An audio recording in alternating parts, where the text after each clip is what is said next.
Olá! Hoje a gente vai mergulhar num assunto que protege a todos nós no mundo digital. Vamos desvendar a Lei Geral de Proteção de Dados, a famosa LGPD. É ela que define as regras do jogo para as nossas informações pessoais. Pensa só no dia a dia. Cada clique que damos, cada compra online, cada formulário que a gente preenche, nós estamos constantemente compartilhando pedaços da nossa vida, muitas vezes sem nem perceber. Mas e aí? Para onde tudo isso vai? Quem garante que esses dados estão sendo bem cuidados?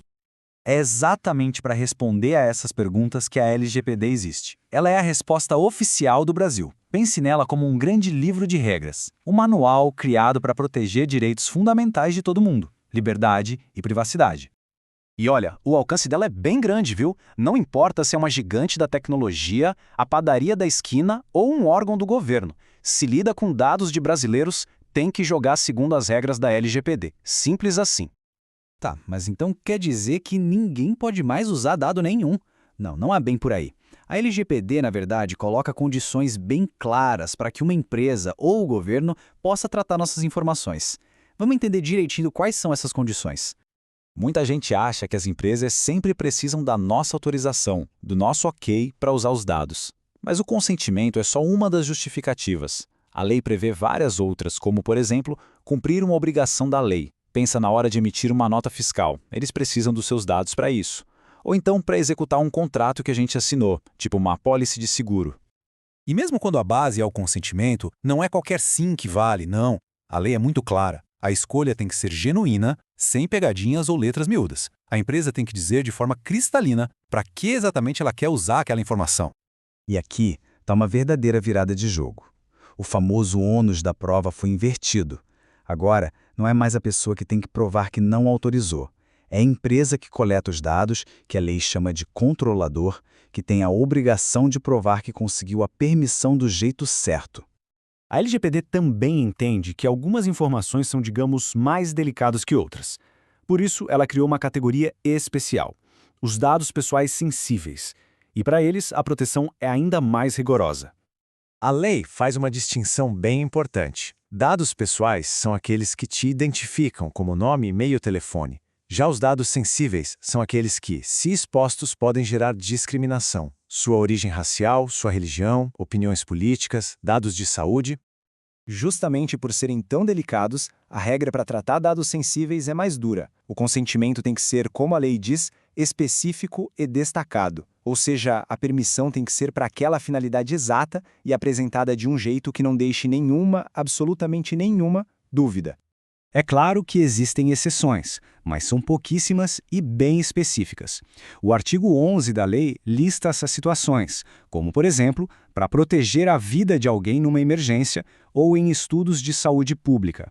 E mesmo nesses casos, a lei manda, sempre que possível, garantir a anonimização dos dados.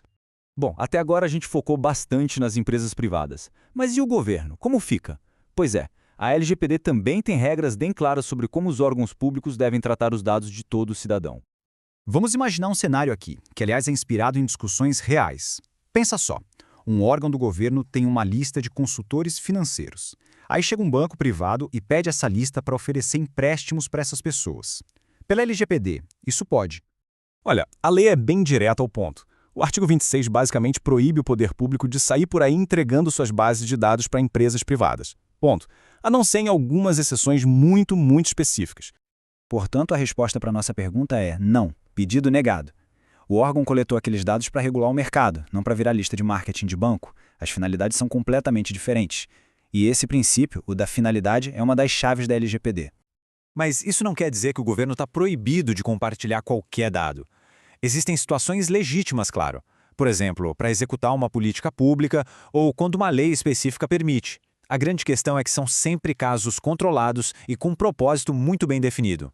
Chegamos agora num dos pilares da LGPD, devolver o controle dos dados para o seu verdadeiro dono, o indivíduo.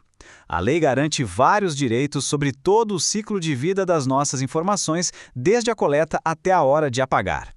A lei basicamente cria um prazo de validade para o uso dos dados. Se o objetivo inicial foi cumprido, por exemplo, o produto que você comprou foi entregue, o tratamento de dados para aquilo tem que acabar. E o mesmo vale, claro, se a pessoa titular dos dados simplesmente decidir retirar a sua permissão.